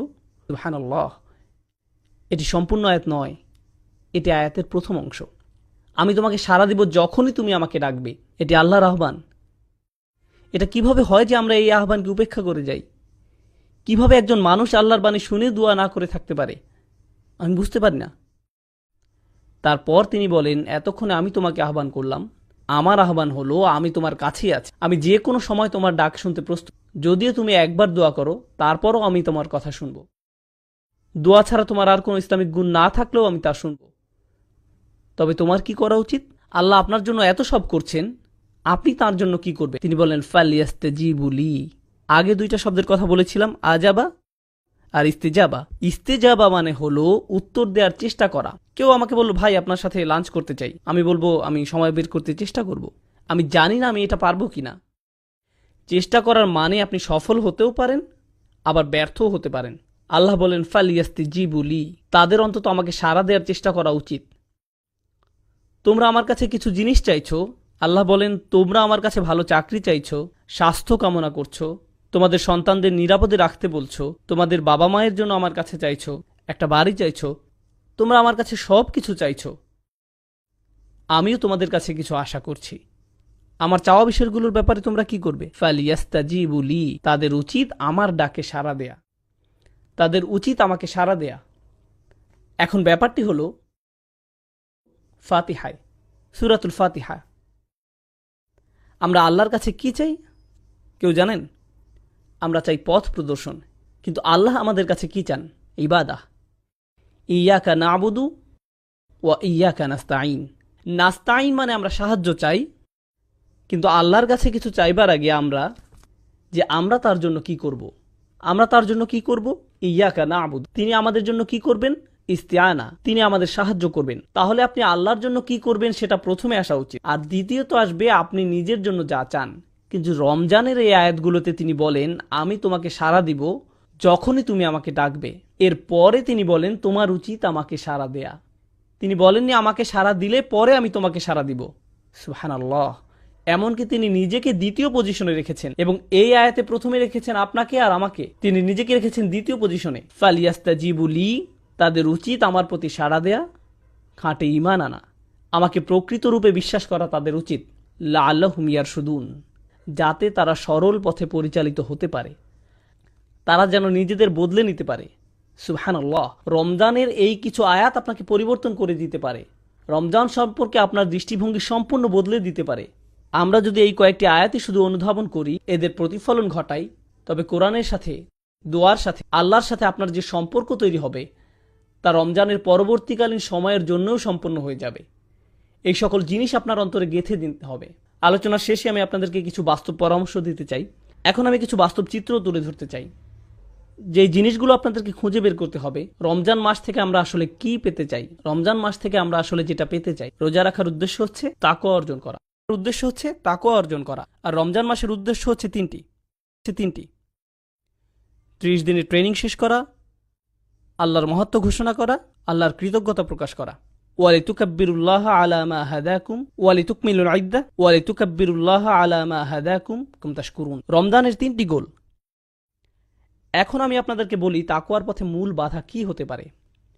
আপনারা যেখানে বাস করছেন, যেমন কাতার, দুবাই, খালিজ, আরব বিশ্ব বা মুসলিম বিশ্বের মাঝে, আপনার জন্য, আপনার সন্তানের জন্য সবচেয়ে ভয়ের ব্যাপার হচ্ছে বস্তুবাদ। এটাই সবচেয়ে বড় ভয়।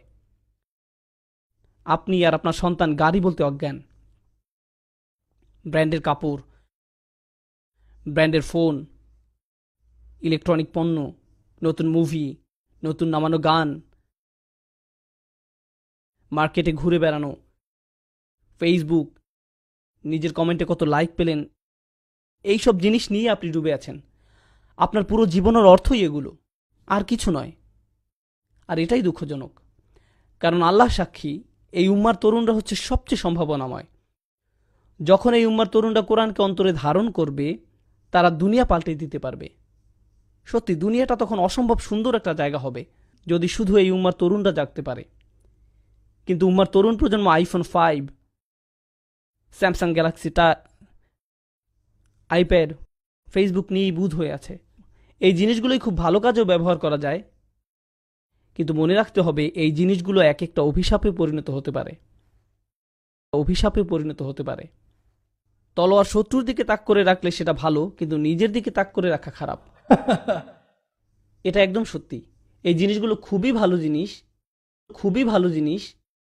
আমি কতবার ফেসবুক ব্যবহার করেছি জানেন? একবারও না। হ্যাঁ, সেখানে আমার ছবি আছে, আমার উক্তিও হয়তো আছে, কিন্তু আমি নিজে কখনো সেটা ব্যবহার করিনি। মাঝে মাঝে কেউ বলে, ব্রাদার আপনি কখনো টুইটারে জবাব দেন না। আমি বলি আমি সুন্নাহ পালন করার চেষ্টা করি যাতে মানুষের উপকারে আসে এমন কিছু বলতে, কিন্তু মানুষের সাথে অনলাইনে কথোপকথনে জড়াই না। আমাদের আরো গুরুত্বপূর্ণ কথোপকথন আছে আল্লাহর সাথে। আসলে কি আপনারা এত কথা চালাচালি করার সময় আছে? এত সময় কোথা থেকে আসে যে একটা ইউটিউবে ভিডিও নিজে সব কমেন্ট পড়ে বসে আছেন? কোথায় পান এত সময়? আমি অবাক হয়ে যাই। তাই আমাদের নিজেদেরকে আগে এসব থেকে বের হয়ে আসতে হবে। বিশেষত রমজানের সময় আমাদের যত সম্ভব এসব গ্যাজেট থেকে দূরে থাকতে হবে। আপনার ফোনের গেমস অ্যাপসগুলো মুছে ফেলুন। রমজানে সেগুলোর মোবাইল থেকে সরিয়ে ফেলুন। আপনি হয়তো বলবেন ঠিক আছে আমি পরে আবার ডাউনলোড করব, তাও করুন। বোনেরা এখনই ফেসবুক থেকে বের হন। আমি দেখছি না, কিন্তু যাই হোক বের হন ফেসবুক থেকে। আপনাদের ডিভাইস থেকে নিজেকে দূরে রাখুন, এটা আপনাকে করতেই হবে। বস্তুবাদ আমাদেরকে ধ্বংস করে ফেলেছে, আর আমি বলছি যে এর থেকে পরিত্রাণ পাওয়ার সহজ উপায় হলো আল্লাহর কালামটা বোঝা, একদম নিজের মাঝে আল্লাহর কালামকে বোঝা। আপনি যতই নিজের সাথে আল্লাহর কালাম বোঝা শুরু করবেন, আপনি ততই আর বস্তুবাদে আগ্রহী থাকবেন না। তা দিয়ে তখন আর আপনার আত্মার ক্ষুধা মিটবে না, আপনি শূন্যতা অনুভব করবেন। খালি কোরআন থেকে আনন্দ পাওয়ার চেষ্টা করুন, যেটা আগে করেননি। আপনি যখন কোরআন পড়েন তখন আপনি আল্লাহর সাথে কথা বলেন, তাই না? আর বেশি কি চাই আমরা? এখন আপনাদেরকে বিশেষভাবে কিছু বাস্তব পরামর্শ দিব, যদিও বস্তুবাদের এই সমস্যা সর্বত্রই, কিন্তু আমি খেয়াল করেছি মার্কেটে বা এই ধরনের জায়গায় সবাই পঙ্গপালের মতো ছুটছে। আমি তাদের উপর রাগ করি না, খালি আমার যেটা মনে হয় সেটা হলো তাদের হাতে কোরআন তুলে দেইনি। আমরা তাদের হাতে কোরআন তুলে দেইনি, আমরা খুশি হবার মতো কিছু তাদের হাতে তুলে দেইনি। এটা আমাদের দোষ। এখন আসছি শেষ অংশে,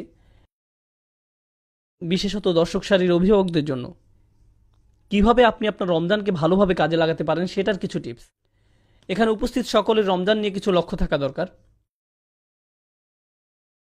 আমার পরামর্শ হলো আপনি কিছু ছোট সূরা মুখস্থ করতে পারেন। ছোট সূরা বলতে বোঝাচ্ছি 1-1.5 পাতার সূরা, কয়েকটি, যদি পারেন 4টি অথবা 2 থেকে 4টির মতো।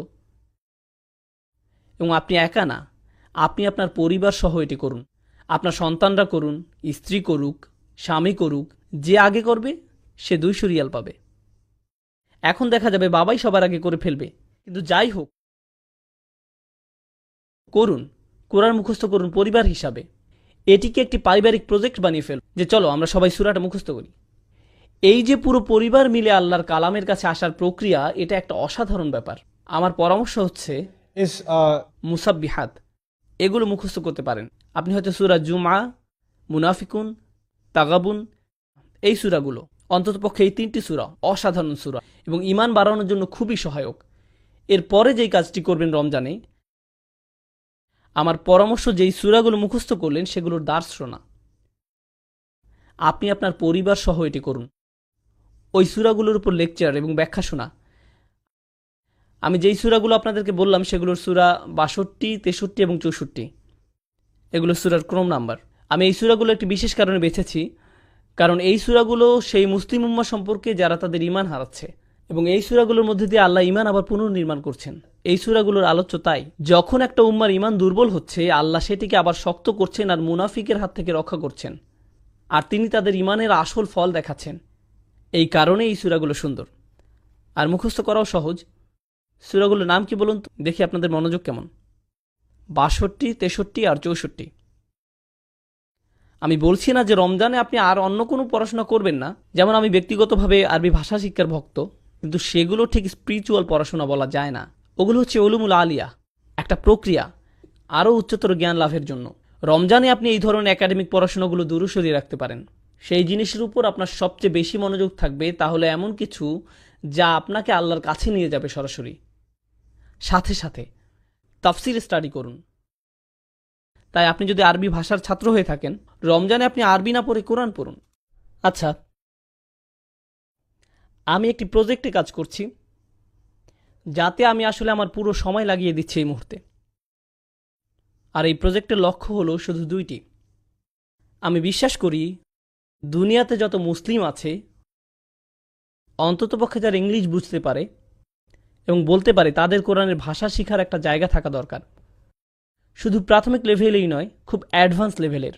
এটা আমার লক্ষ্য এবং বিশ্বাস। এটা আমার বিশ্বাস যে প্রতিটা মুসলিমের কাছে তা পৌঁছাবে। আর দ্বিতীয়ত হচ্ছে, প্রত্যেক মুসলিমের কোরআনের ব্যাখ্যা শোনার একটা সুযোগ থাকা দরকার। আমি কি বললাম? শোনা, পড়া নয়। আমি কি বললাম? শোনা। কেন শোনাটা গুরুত্বপূর্ণ? কারণ আপনি যখন কিছু শোনেন সেটা মনে থাকে বেশি, আর যখন আপনি কিছু পড়েন কি হয়? আপনি ভুলে যান।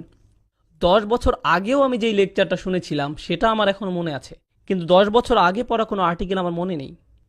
এমনকি আজকে সকালে যে আর্টিকেলটি পড়েছি সেটাও আমার মনে নেই, কিন্তু লেকচার আমার মনে আছে। কোরআন যখন লেকচার আকারে দেয়া হয় তখন কি হয়? আপনার মনে থাকে। আজকে বাড়িতে যাবার পর যখন আপনি রোজার আয়াতগুলো পড়বেন, তখন আমি যা বলেছি তার অনেক কিছুই আপনার মনে পড়বে, কারণ আপনি শুনেছেন। আমি যদি আমার লেকচারে একটা প্রিন্ট আউট দিয়ে পড়তে বলি, তাহলে কি হবে? আপনার মনে থাকবে না। যদি আমরা চাই যে উম্মাহ কোরআনের কাছাকাছি আসুক, তাহলে আমাদেরকে কোরআনের ব্যাখ্যাটা তাদেরকে অডিও ভিডিও আকারে মানুষের কাছে পৌঁছাতে হবে, যেন মানুষ শুনতে পারে এবং মনে রাখে। এটা একটা মিশন, এবং এটা অবশ্যই মিশন হবার দাবি রাখে। আলহামদুলিল্লাহ, এই মিশনের প্রথম ধাপটা শেষ হয়ে গেছে। আমি কোরআনের একদম প্রাথমিক তাফসিরের প্রজেক্টটা শুরু করেছিলাম। বলা যায় যেখানে কোরআনের অনুবাদের সাথে সহজ ভাষায় তার ব্যাখ্যা করা হবে, যাতে পুরো পরিবার একসাথে বসে আল্লাহর কালাম শুনতে পারে এবং কিছু শিখতে পারে। এটার নাম হচ্ছে কভার টু কভার প্রজেক্ট। এটা শেষ হয়েছে আলহামদুলিল্লাহ, এবং অনলাইনে পোস্ট করা হয়েছে। আমি আপনাদেরকে বলেছি সূরা নাম্বার 62, 63 আর 64 মুখস্থ করতে। এরপর আমি যেটা চাই সেটা হচ্ছে আপনারা ওয়েবসাইটে যান এবং এই 3টি সূরার দুরূদ শুনুন। এই সূরাগুলো লেকচারগুলো আছে ওয়েবসাইটে। 2, 3, 4 বার শুনুন। 2, 3, 4 বার শুনুন, যতক্ষণ না এই সূরার বার্তাগুলো আপনার মাথার ভিতরে গেঁথে যাচ্ছে। এরপর যখন আপনি নামাজে দাঁড়াবেন আর ওই সূরাগুলো পড়বেন, আপনি বলা যায় প্রকৃত অর্থে আল্লাহর সাথে যোগাযোগ স্থাপন করবেন।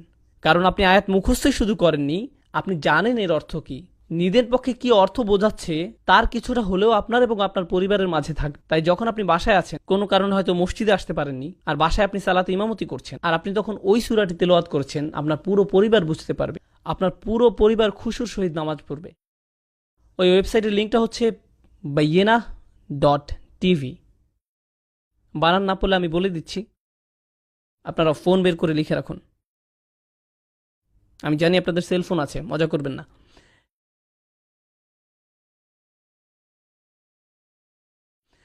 এটা শেষ হওয়ার পর আমি বিয়ে নিয়ে কথা বলবো। না, আমি বলবো না। ওই ওই লোকটা মাত্র জেগে উঠল। বিয়ে? সুবহানাল্লাহ, আপনাকে ধরে ফেলে। যাই হোক, ওয়েবসাইটের নাম হলো bayyinah.tv।